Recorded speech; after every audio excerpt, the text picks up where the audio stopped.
오래전에 미국 캘리포니아주 로스앤젤레스에 있는 할리우드 유니버설 스튜디오에 간 적이 있습니다. 들어가면 테마파크가 많이 있는데 그 중에 하나 놀이기구를 제가 한번 탔어요.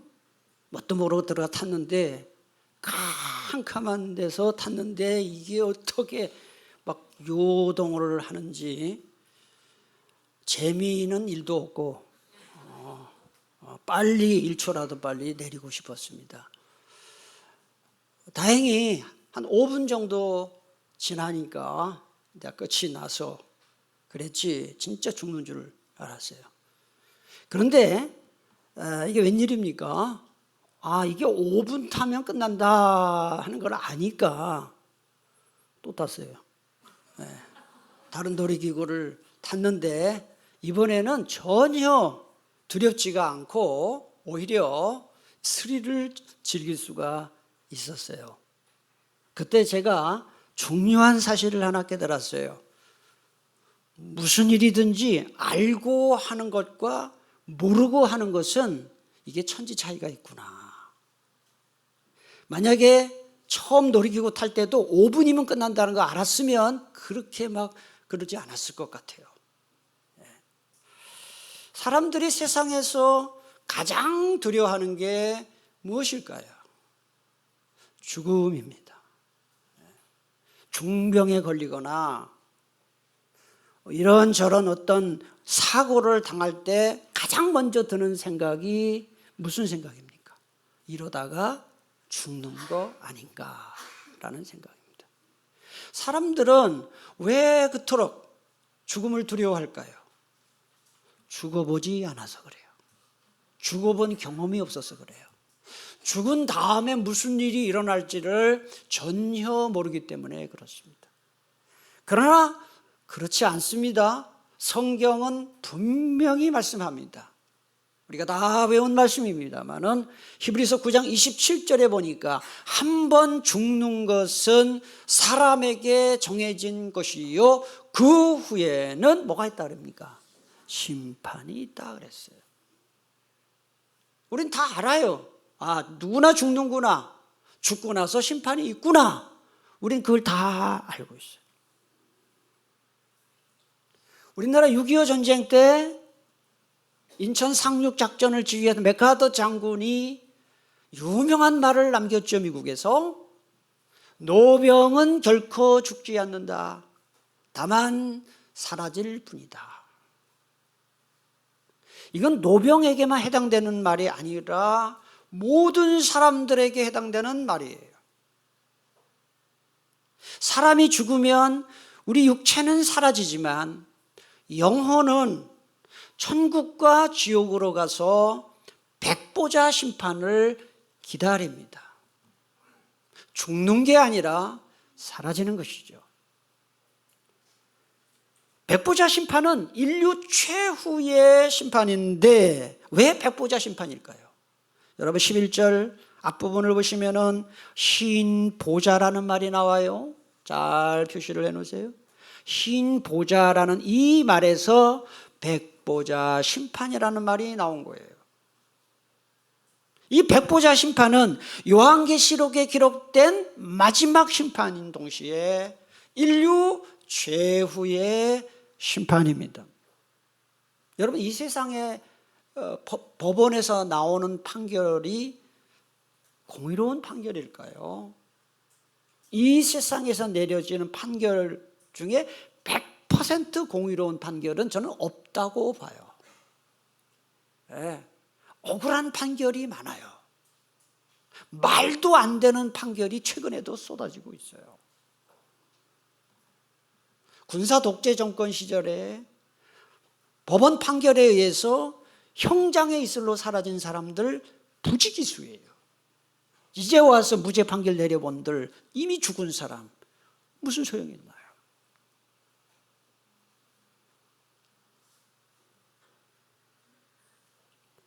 죄 없는 사람은, 힘없는 사람은 억울하게 고통을 받으며 사는데 엄청나게 큰 죄를 지은 권력자들은 아무 처벌도 받지 않고 떵떵거리며 살다가 죽는 일들이 얼마나 많아요.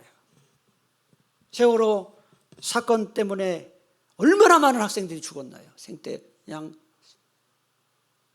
아무 죄도 없이. 그런데 그것 때문에 처벌받은 사람 몇 명 있나요? 네. 김일성이 같은 사람, 김정일이 같은 사람, 전두환이 같은 사람 떵떵거리며 살다 죽었어요. 하나님이 정말 살아계시다면, 하나님이 정말 공의로우신 분이라면 어찌 이럴 수 있습니까, 여러분? 하나님이 정말 공의로우신 분이기 때문에 꼭 있는 게 뭐냐 하면 백보자 심판이에요. 이 세상에서 불의한 심판으로 죽은 사람들, 이 세상에서 남에게 큰 죄를 지은 사람들, 그걸로 그칠 수가 있나요? 하나님의 공의로운 성품으로 볼 때 그럴 수 없어요. 그래서 백보자 심판은 반드시 있는 거예요. 11절 상반절을 보니 백보자 심판에 재판장이 앉는 좌석이 어떤 좌석인지가 잘 설명되어 있어요. 크고 흰 보좌라 그랬어요. 여기서 이 크다라는 거. 여러분, 대통령이 어느 행사에 참여하게 될 경우에는 대통령만이 앉는 좌석, 의자가 반드시 있다고 합니다. 크다라는 것은 여기서 이 재판장의 권위를 보여주는 겁니다. 백보자 심판의 재판장의 권위가 크다. 그리고 이건 모든 사람들이 받는 심판이다. 또 이 심판의 결과는 최종적이기에 결코 변경할 수 없는 심판이다. 심판의 효과가 영원하다. 받는 형벌이 매우 엄중하다라는 것을, 이 모든 뜻을 갖고 있는 단어가 큰 보좌예요. 그 다음에 희다는 것은 순결, 거룩을 상징하잖아요.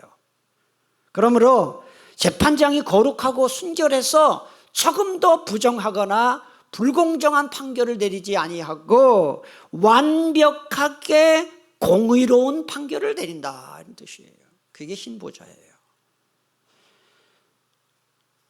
구약 성경에 보면 공의로운 판결에 대해서 하나님의 나와요. 시편 97편 1절 2절 여호와께서 다스리시나니 의와 공평이 그의 보좌의 기초로다. 공평이 나와요.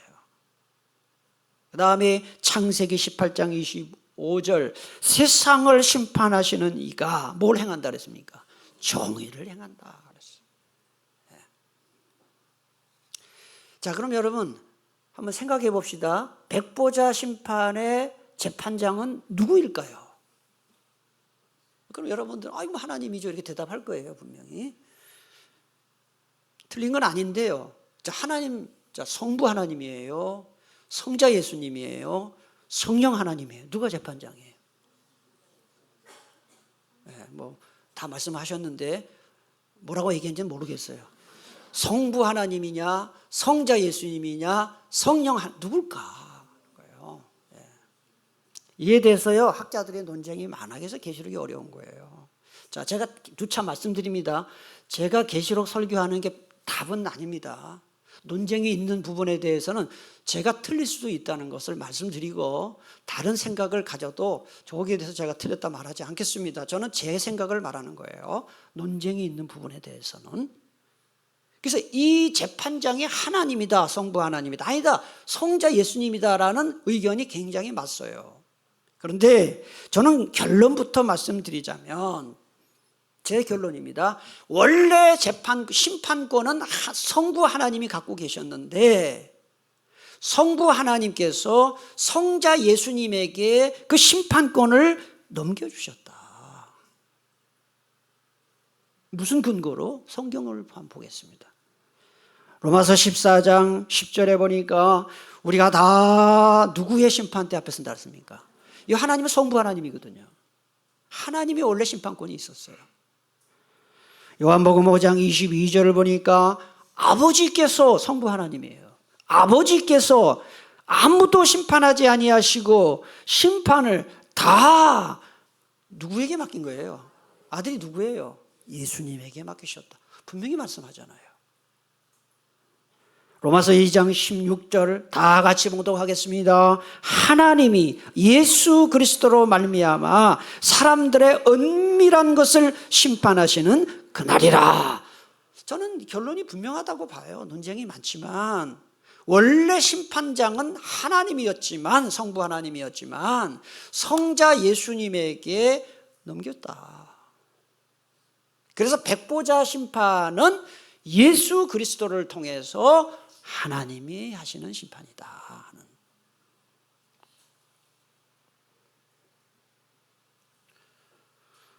여러분, 지난 한 주 살면서요, 아무도 보지 않는 곳에서, 나만 보는 곳에서 지은 죄 혹시 있지 않습니까? 아무도 보지 않는 곳에서. 만약에 저와 여러분들의 모든 일주일의 삶을 비디오 다 찍어가지고 만약에 모든 사람 앞에 공개를 한다, 떳떳할 수 있을까요? 저는 떳떳하지 못해요. 이 마음속으로 품는 생각이 다 공개된다, 떳떳할 수 있을까요? 그런 사람은 없어요. 문제는 재판장이신 예수님께서 백보자 심판을 베푸실 때, 백보자 심판을 하실 때에 우리가 혼자 있을 때 행한 모든 행동들, 속으로 생각으로 품은 생각까지 다 고백할 날이 온다. 누가복음 8장 17절에 보니까 감추어져 드러나지 않을 것이란 아무것도 없다. 세상에 알려지지 않고 그냥 묻혀버릴 비밀이란 하나도 없다. 그러죠. 백보자 심판 앞에서 모든 것이 다 드러난다는 거죠. 그럼 우리 어떻게 살아야 될까? 어떻게 살아야 되겠습니까? 불꽃 같은 눈동자로 우리의 모든 행동은 물론 마음속으로 품는 생각까지도 다 지켜보고 계시는 하나님께서 나의 일거수일투족을 보고 계신다는 생각을 갖고 그리고 살아야 된다는 거예요. 16세기 여러분 종교 1517년에 종교개혁이 일어났을 때 그 유럽의 많은 국가들은 종교적으로 타락을 하고 가치관이 혼란스럽고 그 다음에 정치적인 혼란으로 나라들이 다 진통을 겪고 있었어요. 그랬을 때 유럽에서 가장 살기 좋은 도시, 유럽에서 가장 편안한 도시, 유럽에서 가장 경건한 도시가 하나 있었습니다. 스위스의 제네바예요. 어떻게 스위스의 제네바가 가장 경건하고 거룩하고 편안한 도시였을까?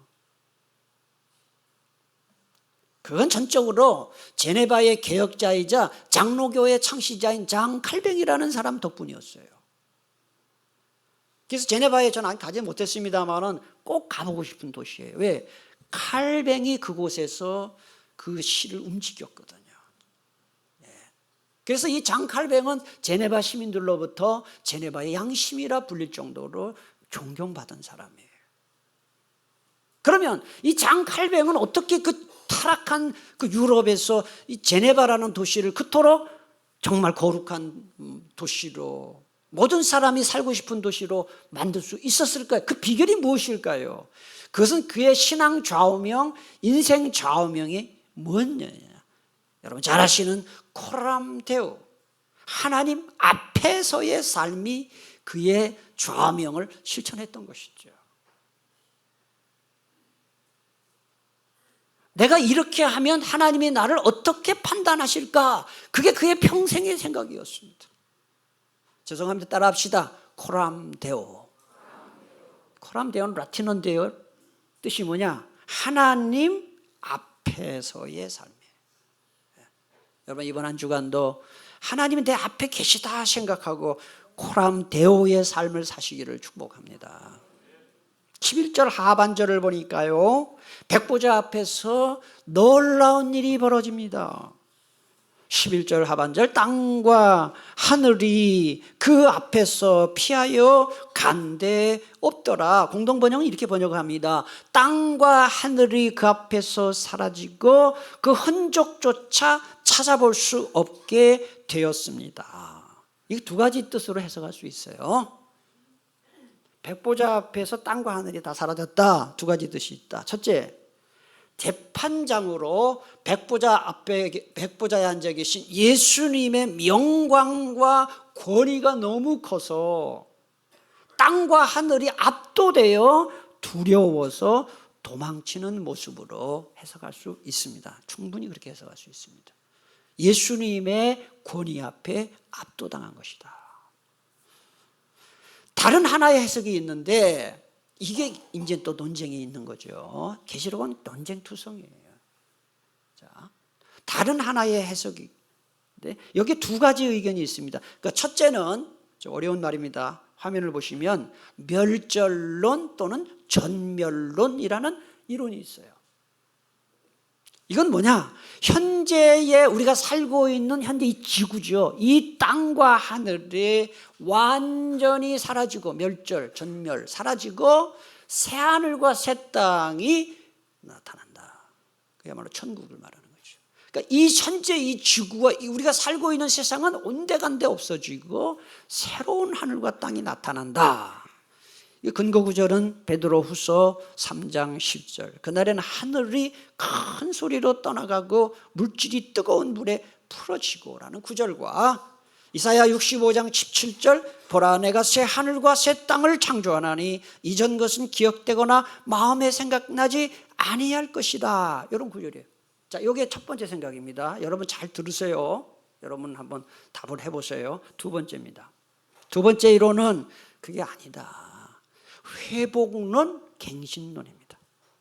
이건 뭐냐? 현재의 땅과 하늘이 완전히 사라지는 것이 아니고 죄 때문에 파괴되고 망가진 피조물 이 지구가 천지 창조 때의 완전한 모습으로 변화되고 회복됨으로써 새하늘과 새 땅으로 변화되는 것이다.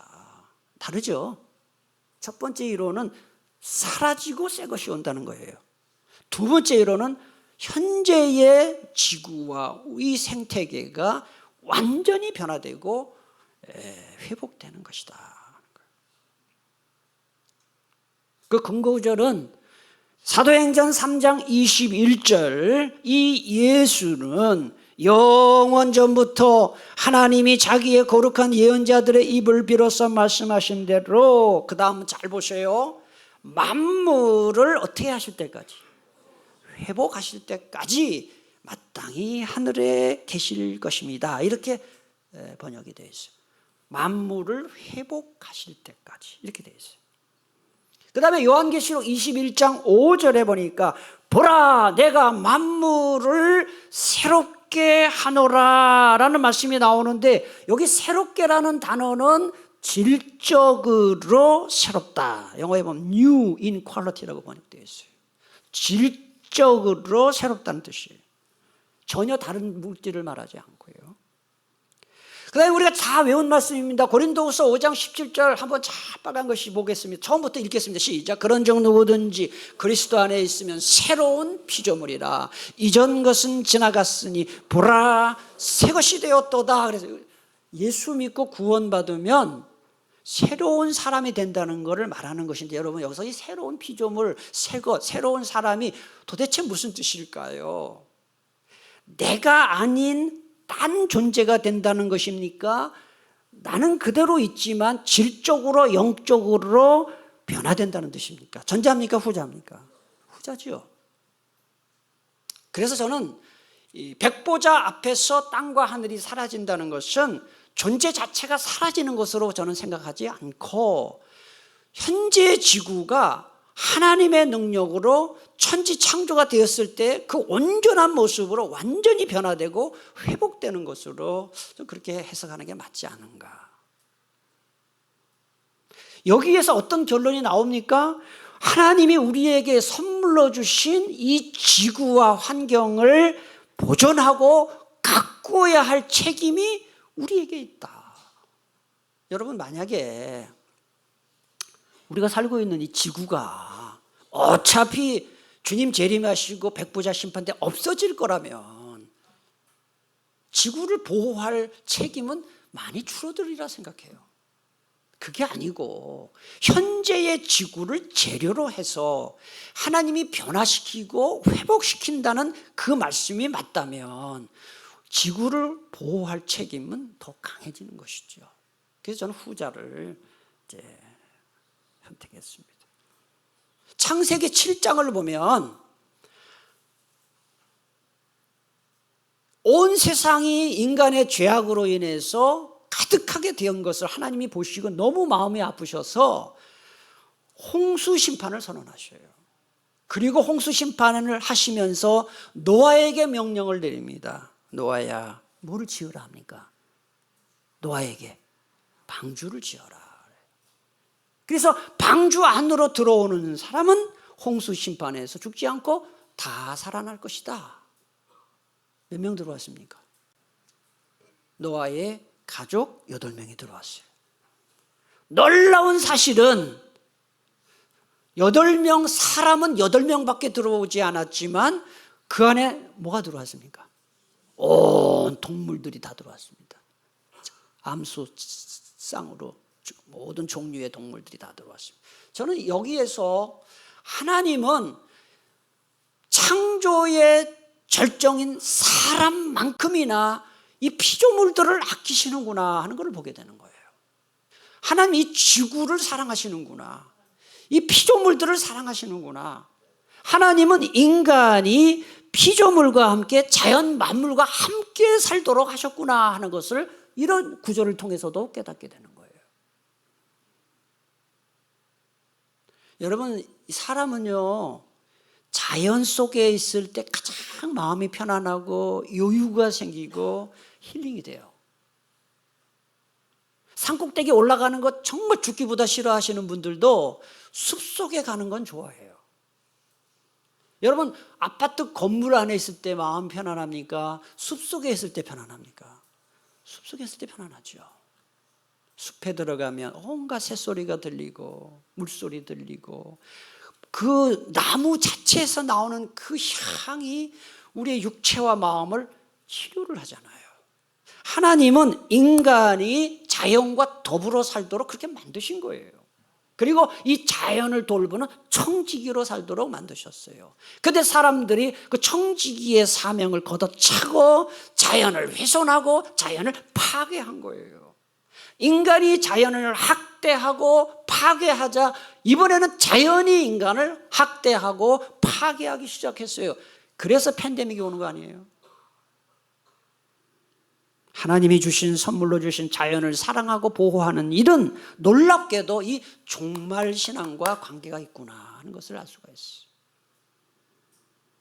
자, 오늘 마지막 부분으로 넘어가겠습니다. 다음 주에 한 번 더 백보자 심판 볼 겁니다. 백보자 심판을 받는 사람은 도대체 누구냐 하는 거예요. 12절 또 내가 보니 죽은 자들이 큰 자나 작은 자나 다 그 보좌 앞에 서 있다 그랬어요. 여러분, 여기 12절 13절에 그냥 보면 잘 눈에 안 보여요. 죽은 자들이 4번 나와요. 잘 표시를 해놓으세요. 12절에 2번, 13절에 2번. 그러니까 이게 백보자 심판을 받는 사람 대상이 누구냐? 죽은 자들이에요. 근데 이제 이게 이제 어려운 거예요. 자, 이 죽은 자들이 도대체 어떤 죽은 자들이냐 하는 거죠. 퀴즈입니다. 퀴즈입니다. 이건 대답하셔야 됩니다. 1번, 2번, 3번 퀴즈입니다. 백보자 심판을 받는 대상자 1. 예수 믿고 죽은 사람. 2. 예수 믿지 않고 죽은 사람. 3. 예수 믿고 죽은 사람, 예수 믿지 않고 죽은 사람 모두. 1번, 2번, 3번 중에 찍어보세요. 3번. 찍은 겁니까? 그냥 확신을 갖고 대답하신 겁니까? 자, 이제 한번 살펴보겠습니다. 백보자 심판을 받는 사람이 예수 믿지 않는 사람만 받느냐에 찬성하는 사람도 있는데, 자, 이건 성경으로 풀면 돼요. 로마서 14장 10절. 우리가 다 하나님의 심판대 앞에 서리라. 그러면 뭐예요? 모든 사람이죠. 다니엘서 12장 2절. 땅의 티끌 가운데 자는 자, 죽은 사람이에요. 중에서 많은 사람이 깨어나, 부활입니다. 여기 보시면 두 종류가 있습니다. 영생 받는 자도 있고 수치당하고 부끄러움 당할 자도 있다. 믿는 사람도 있고 안 믿는 사람도 있다. 그러니까 3번이 맞아요. 큰 자나 작은 자라는 말이 나와요. 높은 사람, 낮은 사람 가릴 것 없이 모든 사람. 예수님이 재림하시고 백보자 심판이 시작되면 인류의 조상 아담과 하와부터 시작해서 인류 종말에 태어난 사람까지 모든 사람이 백보자 심판을 받아요. 이 세상에서는 남자와 여자 구별이 있고 차별이 있고, 서양 사람, 동양 사람의 차별이 있고, 백인, 흑인, 황색인종의 차별이 있고, 배운 사람, 못 배운 사람의 차별이 있고, 높은 사람, 낮은 사람의 구별과 차별이 있지만 백보자 심판 앞에서는 차별이 없다. 모든 사람이 심판받는다. 그런 뜻이죠. 자, 13절을 보면 백보자 심판을 받는 대상자들에 대해 또 다른 설명이 나와요. 13절. 바다가, 자, 바다에다 잘 표시해 놓으세요. 그 가운데 죽은 자들을 내주고 또 사망과 음부도 다 표시해 놓으세요. 바다, 사망, 음부, 그 가운데 죽은 자들을 내주매. 여기서 내준다는 것은 내놓다, 토해내다, 포기하다라는 뜻을 갖고 있는 단어예요. 여기서 바다가 뭐냐? 바다는 육지와 대조되는 장소로서의 의미도 있지만 여기서는 그런 의미보다는 사망과 음부의 동의어예요. 그 다음에 음부는 뭐냐? 음부는 두 가지 뜻이 있어요. 음부는 첫째 의미는 죽은 자들이 거하는 곳이에요. 하데스라고 되어 있어요. 여러분 누가복음에 보면은, 누가복음 16장에 보면은 거지 나사로와 부자가 죽어서 하나는 천국 가고 하나는 지옥이, 근데 음부라는 표현이 나와요. 그러니까 음부는 죽은 자들이 거하는 곳. 다음 주에 더 설명을 하겠습니다. 이런 뜻으로 하나 쓰이고 또 하나는 지옥과 같은 의미로도 쓰여요. 여기서는 무슨 뜻으로 쓰였느냐? 죽은 자들이 거하는 곳으로서의 음부. 그래서 바다와 사망과 음부가 죽은 자를 내준다는 것은 뭐냐? 세상이 창조된 때로부터 종말에 이르기까지 죽은 모든 사람들을 백보자 심판에 몰기 위해 부활한다는 뜻이에요. 부활. 하나님이 하시는 일이죠. 근데 바다 얘기를 왜 굳이 했을까요? 어디에서 어떻게 죽었든지 상관없이 모든 사람이 다 부활해서 심판을 받는다는 것을 강조하는 거예요. 그러니까 명당에 묻혔든지 객사했든지 관계없어요. 매장을 하든지 화장을 하든지 수목장을 하든지 관계없어요. 다 부활해서 심판받아요. 비단에 쌓여 죽든지 황금에 쌓여 죽든지 시신을 찾지 못해 죽든지, 건강하게 살다 죽든지 질병에 걸려 죽든지 교통사고로 죽든지 전염병으로 죽어도 관계없어요. 주님 다시 오시고 백보자 심판 때 모든 사람이 부활해서 심판을 받는다. 이게 왜 중요합니까? 여러분, 옛날에 우리 교회 권사님 중에 어떤 분이, 저는 처음부터 그랬습니다. 저는 화장을 하는 걸 지금도 얘기하지만 뭐 다 요새 화장하지만 매장보다는 화장이 좀 좋다고 봐요. 깨끗하기도 하고 지구를 보호하기 위해서도 화장을 제가 권면을 하는데, 어떤 권사님 한 분이 끝까지 매장을 구직하신 분이 계셨어요. 그래서 제가 권사님, 화장 가능하면 화장을 하는 게 좋아요. 그랬더니 그분이 그때 하신 말씀 기억이 나요. 지금도. 화장을 해버리면 나중에 부활을 어떻게 합니까? 그러시는 거예요. 그게 걱정이 되신 거예요. 아니, 없는 데서 무에서 유를 만드신 하나님이 화장한 거를 부활을 못 시키겠습니까? 아무것도 문제가 되지 않죠. 자, 그러면 이제 성경 좀 아시는 분들은 여기까지 오면 이런 의문이 생기는 게 정상입니다. 목사님, 구원받은 성도는 심판을 받지 않는다고 했는데 백보자 심판을 받는다는 게 이게 도대체 이상합니다. 구원받은 사람이 왜 심판을 받습니까? 그 답은 이렇습니다. 구원받은 성도가 심판받지 않는다는 것은 정죄 심판, 지옥 심판을 받지 않는다는 뜻입니다. 그거는 받지 않지만 구원받았음을 확인하는 절차와 상급 심판은 받습니다. 성도들의 구원은 예수 믿고 구원받는 순간 결정이 되지만 각 사람이 행한 바에 따라서 무슨 상급을 받을 것이냐? 심판을 받는 겁니다. 그 이야기가 자, 성경 한 군데 찾아보고 이제 말씀 맺겠습니다. 요한계시록 맨 마지막 장 22장 12절 보겠습니다. 같이 봉독하겠습니다. 보라, 내가 속히 오리니 내가 줄 상이 내게 있어 각 사람에게 그가 행한 대로 갚아주자. 상급 심판은 어떤 상을 줄 것인지 얼만큼 줄 것이의 심판이 믿는 자에게 있다는 거예요. 믿지 앨범이라는 분이 쓴 모리와 함께한 화요일이라는 책이 있어요. 참 좋은 책이에요. 얇은 책인데요. 한번 꼭 사서 보세요. 내용도 쉬워요. 무계릭병으로 시한부 인생을 사는 모리라는 이름을 가진 교수가 죽을 때까지 주변 사람들과 나눈 대화를 기록한 책인데 참 내용이 좋아요. 네.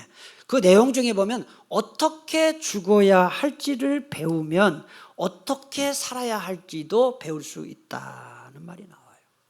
죽음 이후의 세상을 알아야 이 세상을 잘 살 수 있다는 얘기고요. 똑같은 사람이 쓴 책이 있습니다. 천국에서 만난 5사람이라는 소설책에 보면은 죽은 다음 무슨 일이 일어나는지 알아야 어떻게 살아야 하는지도 알 수 있다는 것이 그 내용이에요. 여러분 기억하십시오. 우리 이 세상에 사는 매 순간은 의미 없는 순간이 없어요. 심지어는 고난, 우환이 있을 때도 그것도 의미가 있어요.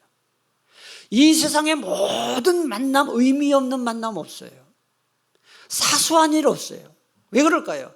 지금 이 시간에 이 순간 내가 어떻게 살았느냐에 따라서 죽음 이후의 삶이 결정되기 때문에 그렇습니다. 하루하루 막 살지 마세요. 지금 어떻게 사느냐가 백부자 심판 앞에서 그때 이후의 삶을 결정짓는다. 라틴어로 카르페 디엠이라는 말이 있습니다. 유명한 말입니다. 오늘을 살라는 뜻이에요. 백보자 심판을 늘 염두에 두는 사람만이 오늘의 삶을 바르게 살 수 있고 충실하게 살 수 있음을 기억하고 이번 한 주간도 하루하루 충실하게 살아갈 수 있기를 축복합니다. 기도하겠습니다. 오늘 주신 말씀 붙들고 두 가지 기도 제목 드리겠습니다. 하나님,